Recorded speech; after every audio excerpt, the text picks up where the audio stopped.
9 साल पहले एक मलेशियन एयरलाइन कोलालंपुर से बीजिंग के लिए प्रवास करती है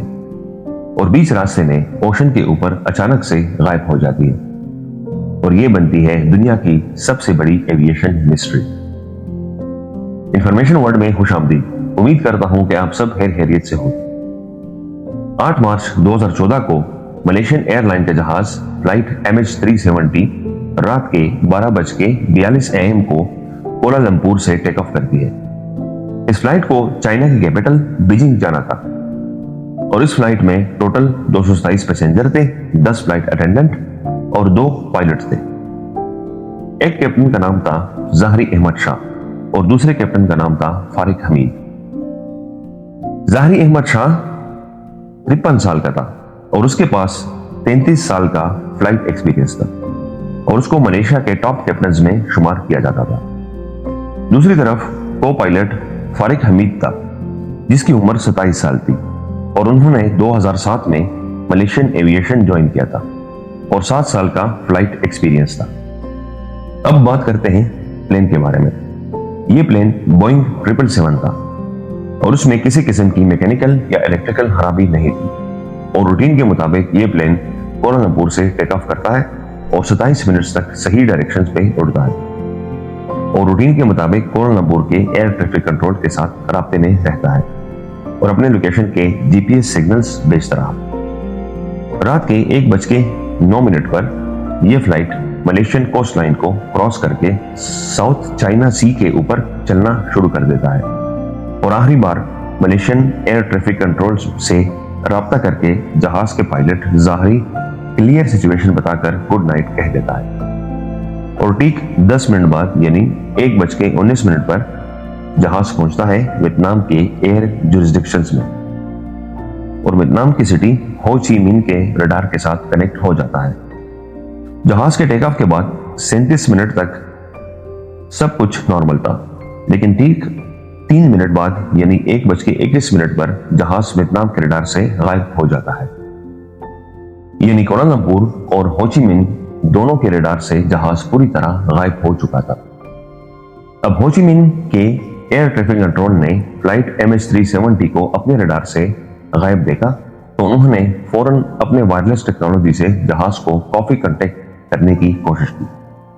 लेकिन वहां से कोई रिस्पॉन्स नहीं आया और अगले 20 मिनट तक लगातार कोशिश करते रहे, लेकिन जहाज से कोई जवाब नहीं आ रहा था। अब हो ची मिन एयर ट्रैफिक कंट्रोल कोलालंपुर को बताते हैं कि MH370 अचानक से गायब हो चुका है। अब नॉर्मली ऐसी सिचुएशन में air traffic control aeronautical rescue coordination centre को 1 घंटे के अंदर अंदर इन्फॉर्म करता है कि जब कोई इस तरह का वाकया हो जाए, लेकिन कोलालंपुर के एयर ट्रैफिक कंट्रोल ने पूरे 4 घंटे के बाद इस रेस्क्यू सर्विस को इन्फॉर्म किया था। तब तक काफी देर हो चुकी थी, सुबह के 6:32 हो चुके थे और ठीक इसी टाइम पे फ्लाइट MH370 को बीजिंग के एयरपोर्ट पे लैंड करना था। अब 6:35 पर बीजिंग एयरपोर्ट से भी राब्ता किया गया, लेकिन वहां से भी कोई अच्छी खबर नहीं आई और उसके बाद सर्च ऑपरेशन शुरू हुआ और ये सर्च ऑपरेशन एक इंटरनेशनल सर्च ऑपरेशन था जिसमें 7 कंट्रीज के 34 शिप्स और 28 एयरक्राफ्ट शामिल थे और 4 दिनों तक इसी जगह पर ढूंढते रहे जहां से जहाज गायब हो चुका था, मगर जहाज का कोई पता नहीं चल रहा था और इस वक्त पूरी दुनिया को इस वाकये का पता चल चुका था और न्यूज़पेपर, मीडिया और सोशल मीडिया में काफी हलचल मच चुकी थी। 4 दिनों तक ये रेस्क्यू ऑपरेशन चलता रहा, लेकिन जहाज का नाम और निशान तक नहीं मिल रहा था। मगर चौथे दिन एक खबर आई जिसने पूरे रेस्क्यू ऑपरेशन को हिलाकर रख दिया और वो खबर ये थी कि जब जहाज सिविलियन रडार से तो गायब हुआ था, लेकिन उस रात एक मलेशियन मिलिट्री रडार ने इस जहाज को स्पॉट किया था और उस मिलिट्री रडार के मुताबिक जहाज हो ची मिन के रडार से गायब होने के कुछ ही मिनट बाद उस जहाज ने यू टर्न लिया और वापस मलेशिया की तरफ रुख किया और पूरे 31 मिनटों तक मलेशिया के शहर पेनेगा को क्रॉस करके मलाक्का स्ट्रेट की तरफ टर्न कर दिया और इंडियन ओशन की तरफ बढ़ने लगा और रात के 2:22 पर मिलिट्री रडार से भी गायब हो गया। अब रेस्क्यू टीम काफी परेशान हो गई और आखिरकार जहाज ने ऑपोजिट डायरेक्शन में क्यों टर्न लिया और उसकी क्या वजह हो सकती है कि बीजिंग में जाने के बजाय वो बीजिंग के उल्टे साइड पे क्यों चला गया। इसकी ऑपरेशन उस जगह पे शुरू हुआ जहां पर वो आखिरी दफा मिलिट्री रडार पर देखा गया था, लेकिन वहां पर भी जहाज का कोई अता पता ना मिला। अब एक और खबर आती है कि जहाज जब मिलिट्री रडार से भी गायब हुआ तो एक सैटेलाइट जिसका नाम इमारसेट था,